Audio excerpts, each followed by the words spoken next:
আসসালামু আলাইকুম। সুপ্রিয় দর্শক মণ্ডলী, সময় ইসলাম,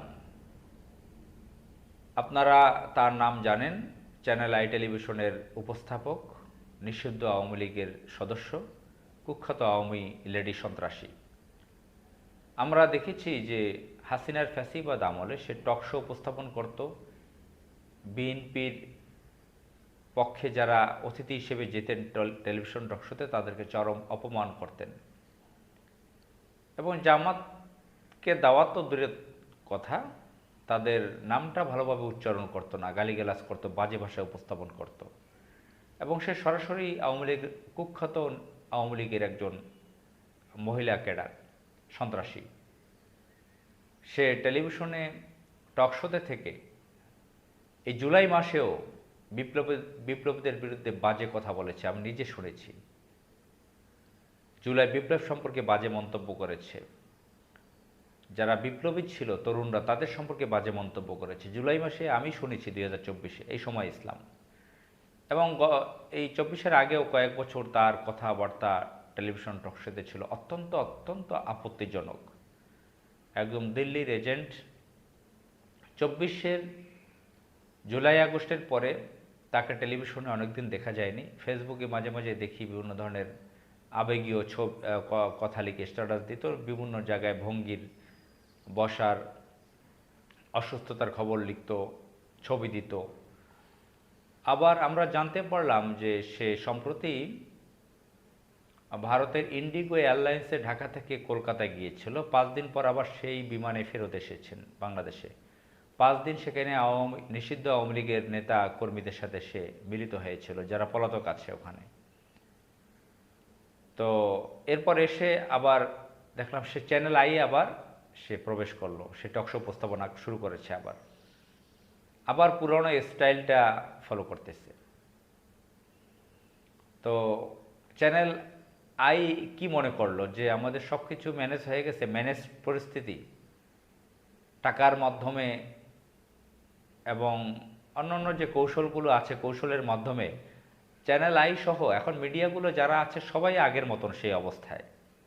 বাংলাদেশে যে মিডিয়াগুলো আছে, ইলেকট্রনিক্স মিডিয়া, প্রিন্ট মিডিয়া, সেই ভারতের দালালি, আবার সেই জুলাইয়ের বিপক্ষে। এখন চ্যানেল আই এর মালিক ফরিদুর রেজা সাগর, সাথে আছে শাইখ সিরাজ, আরও লোকজন, তাদের বন্ধুবান্ধব কয়েকজন থাকার কথা আছে। তো এখন তারা কি মনে করছে, এই যে ফরিদুর রেজা সাগর আওয়ামী লীগের ফ্লাটার ছিল, চাটুকর ছিল, তার বাড়ি বগুড়া। কিন্তু আমরা দেখেছি যে 12 ফেব্রুয়ারির পরে সে, 12 ফেব্রুয়ারি কি তা, আমরা যদি বলি বিপ্লবের পরে সে বড় আর্টিকেল লিখেছে বা বই লিখেছে কাকে নিয়ে, তারেক রহমানের মেয়েকে নিয়ে, তার পক্ষে চাটুকারিমূলক। শাইখ সিরাজ সে শেখ হাসিনা চাটুকারি করেছে, প্রকাশ্য মারাত্মক ধরনের চাটুকারি করেছে, তৈলবাজি করেছে। আজকে তাকে দেখি যে তারেক রহমান কেন্দ্রিক তাকে ঘুরঘুর করতে, বিএনপির সাথে মিশে যেতে। আবার আমরা 12 ফেব্রুয়ারি 2026-এর নির্বাচনটা তো ইঞ্জিনিয়ারিং নির্বাচনের কথা জানে, ইঞ্জিনিয়ারিং নির্বাচন হয়েছে।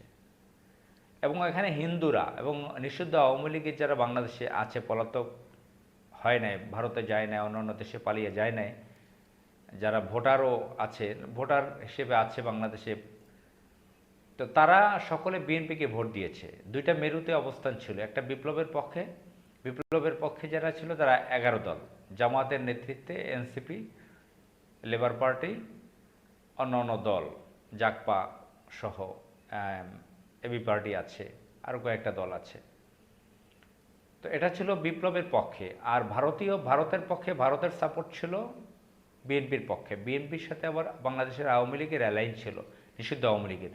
ওদিকে শেখ হাসিনা চুক্তি করেছে শিলংয়ের সাথে যে আমার বাংলাদেশে যারা আওয়ামী লীগে আছে তারা ভোট দেবে বিএনপিকে, এবং বাংলাদেশের হিন্দুরাও ভোট দিয়েছে বিএনপিকে। তো বাংলাদেশে যারা ভারতীয় চর এজেন্ট মিডিয়াগুলো আছে তারা নিশ্চয়ই বিএনপির পক্ষে ছিল। তাহলে কি সব কিছু এভাবে ম্যানেজ করে সময় ইসলামের মতন কুখ্যাত সন্ত্রাসী, আওয়ামী লীগ সন্ত্রাসীকে তাহলে এই টেলিভিশন চ্যানেলে বসিয়ে দিয়েছে? এই সাহস পায় কিভাবে? সময়ের মতন একজন কুখ্যাত আওয়ামী সন্ত্রাসী নিষিদ্ধ আওয়ামী লীগের সদস্য টেলিভিশন টকশোর নামে মিডিয়া টকশো উপস্থাপনার নামে সে মারাত্মক ধরনের সন্ত্রাসী করত, প্রকাশ্য সন্ত্রাসী করত এদেশের বিপ্লবীদের বিরুদ্ধে, দেশপ্রেমিক রাজনৈতিক দলগুলোর বিরুদ্ধে। সরাসরি সন্ত্রাসী সংগঠন আওয়ামী লীগের পক্ষে অবস্থান নিত, এর বিপক্ষে যারা কথা বলতো তাদেরকে অপমান অপদস্থ করত। সেই সময় কিভাবে এখন মিডিয়া আসতে পারে? তাকে কেন এখনো গ্রেফতার করা হচ্ছে না?